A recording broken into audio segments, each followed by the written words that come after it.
Anabela Abadí nos acompaña. Gracias, Anabela, por estar con nosotros y compartir. Bueno, son muchas inquietudes, ¿no?, en la generalidad, pero el país, a la par de la crisis política, no termina de salir de la crisis económica y seguimos metidos en un atolladero con problemas de desabastecimiento, escasez, inflación, que es lacerante y que es un peso enorme, y muchas otras cosas, y no se ven salidas claras, ¿no? Bueno, ahorita lo que estamos viendo por parte del gobierno es que no se están enfocando en lo que es comercialización y distribución de productos, pero ¿qué está pasando con la producción? ¿Qué está pasando con el sector privado? Exactamente. Y nuevamente el ministro Padrino López dice que en 2017 van a restaurar lo que es el abastecimiento. Vamos a tener acceso asegurado a productos de primera necesidad, pero no es la primera vez que se hace esta promesa. Entonces, ¿cómo ahora confiar en que en 2017 va a haber un cambio? Es muy difícil. Ahora, en ese sentido, te decía, bueno, se actúa coyunturalmente, hay importaciones muy puntuales para para ofrecer productos que son necesarios para la dieta básica del venezolano. Viene el último trimestre, viene el mes de diciembre, que es de alto consumo. Ok, puedes importar, pero esos son episodios momentáneos, eso no resuelve el problema de fondo, porque tienes una producción nacional absolutamente en situación de minusvalía. Sí, sin duda, y además necesitamos divisas. Porque si bien el propio vicepresidente Aristóbulo Isturiz dijo que está garantizado el financiamiento en bolívares, porque bueno, sabemos que hay mucha emisión monetaria, ¿qué pasa con las divisas? Con todos los insumos que tenemos que importar, con los bienes terminados que hay que importar. Esas divisas no alcanzan y además no están siendo designadas o asignadas de manera eficiente. En Venezuela es mucho más productivo un dólar asignado a insumos para producir que un dólar de bienes terminados, y lamentablemente el gobierno se está enfocando en bienes terminados.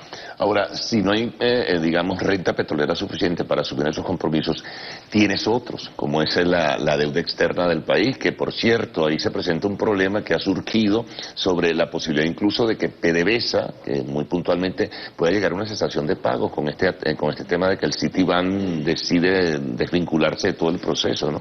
Sí, hay mucho miedo con el default tanto de deuda soberana como estructurada de PDVSA, pero también hay muchas otras deudas adicionales. Por ejemplo, todo lo que le debemos a China vía fondos chinos, que sabemos que se paga con petróleo, y eso es petróleo que no podemos exportar y convertirlo en divisa. Claro. Todos los laudos que ha perdido Venezuela ante el CIADI, que son miles de millones de dólares que también tenemos que pagar. Entonces, ¿qué pasa con todo eso? Incluso la deuda con proveedores internacionales que el gobierno no reconoce como deuda, y eso ha cerrado líneas de crédito para poder traer insumos y producir en Venezuela. Entonces, insisto, la disponibilidad de divisas es una limitante importante al día de hoy, y lamentablemente el gobierno central tampoco está buscando mecanismos alternativos para obtener esas divisas.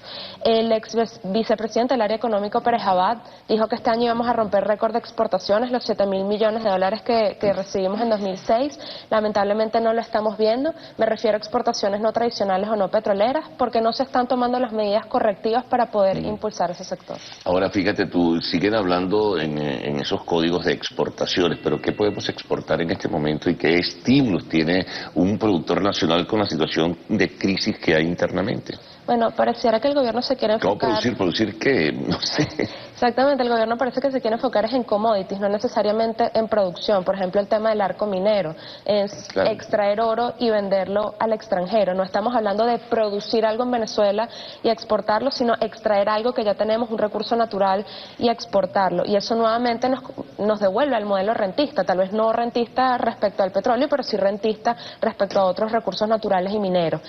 Y el problema de fondo, que es que no estamos produciendo, que no hay confianza, que no hay incentivo para la producción y para la inversión nacional, se mantienen. Ahora fíjate, si hay escasez en cuanto a divisas y tienes unos compromisos, un compromiso fundamentalmente social con el país, como no hay producción nacional tienes que seguir importando, pero esa renta petrolera no te alcanza para traer esos productos que son necesarios, y a la par tienes compromisos internacionales con el pago de la deuda externa. ¿Qué hacer allí?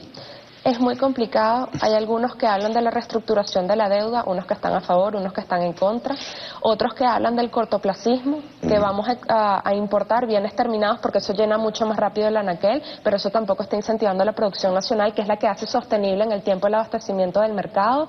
Se están tomando medidas muy cortoplacistas, no se está pensando en qué va a pasar en los siguientes años, y cuando el ministro Padrino López habla de abastecer el mercado en 2017, tampoco nos queda claro cómo. Va a ser con importaciones sin las divisas, empresa o vamos a incentivar la producción nacional. Hay muchas dudas. Fíjate, hay dudas, por cierto, con el abastecimiento al final del año, porque no es lo que se traiga de fuera, sino que además hubo problemas con la producción nacional en este sentido, porque no se hizo la distribución adecuada de las semillas. Es decir, que no es posible que haya siembra adecuada para abastecer lo poco que da el mercado, que da la producción nacional. Entonces nos encontramos en una encrucijada. Sí, el sector agropecuario agrícola es muy particular porque depende de los ciclos productivos. Claro. No es que las semillas pueden llegar en cualquier momento del año, no es que el tractor puede llegar en cualquier momento del año. Si no se hace la siembra no se puede hacer la cosecha, y esos tiempos no parecen estar en la mente de quienes les asignan los recursos al sector. Dentro del decreto de emergencia económica se planteaba, si no me equivoco, el tema de asignar créditos al sector agropecuario, pero nuevamente ese es el tema de bolívares. ¿Qué pasa con los dólares? ¿Qué pasa con lo que hay que importar? Con los tractores que están parados, con las semillas que no han llegado que teníamos que importar. Es mucha incertidumbre y pareciera que no hay un verdadero trabajo conjunto entre el sector privado y el gobierno. No, a mí me contó una gente vinculada a Fedeagro que pasaron cosas insólitas, como que las semillas, si son importadas, las que puedan traer, están protegidas con el dólar protegido, el llamado DIPRO, pero a través de Agropatria al parecer pretendían venderle la semilla, esa semilla en un dólar paralelo, un dólar libre, que la compraran a una tasa de referencial de eso. Eso es absurdo, ¿no? Bueno, eso sería un golpe a un sector que ya está muy golpeado, claro. Valga la redundancia.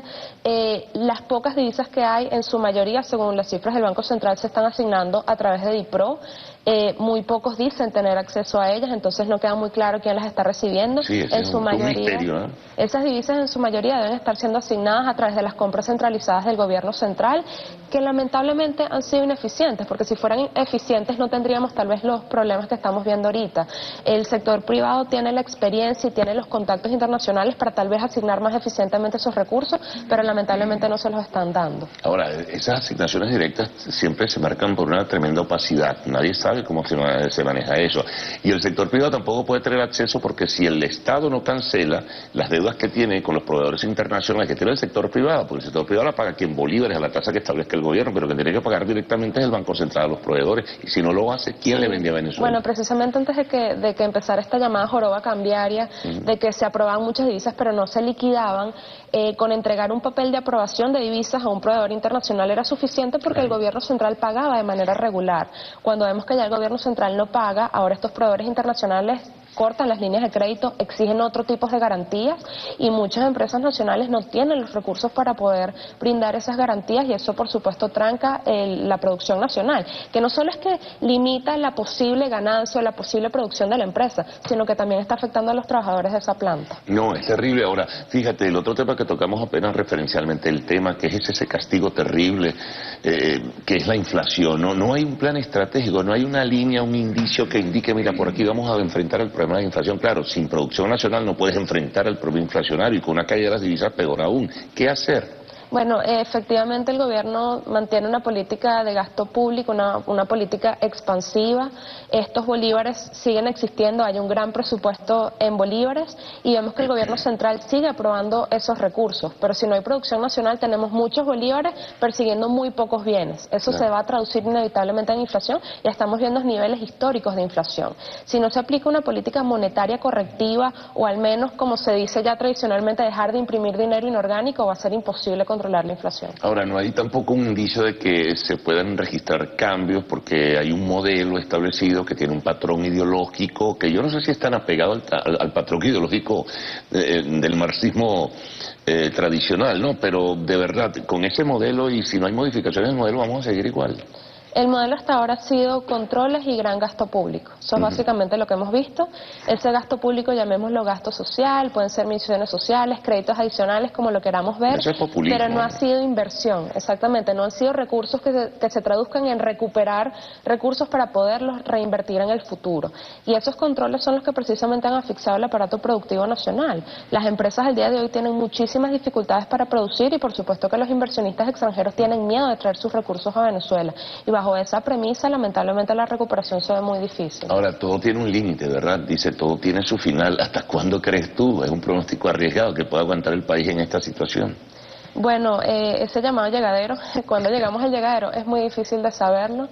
Lamentablemente podemos estar peor de lo que estamos el día de hoy y yo creo que solo vamos a saber lo mal que estuvimos cuando ya estemos saliendo de ese llamado llegadero.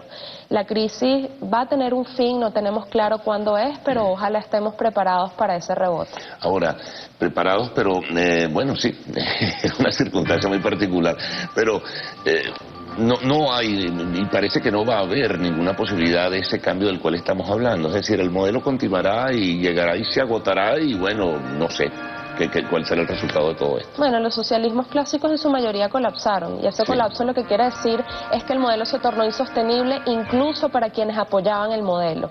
Eso es lo que estamos viendo ahorita en Venezuela. Ahora, ¿cuánto tiempo puede durar el modelo hasta que llegue a ese llamado colapso? No lo tenemos claro. Bueno, Anabela, gracias por tus comentarios o reflexiones de la mañana de hoy. Gracias. Estaremos muy pendientes, muchas gracias y muy amable.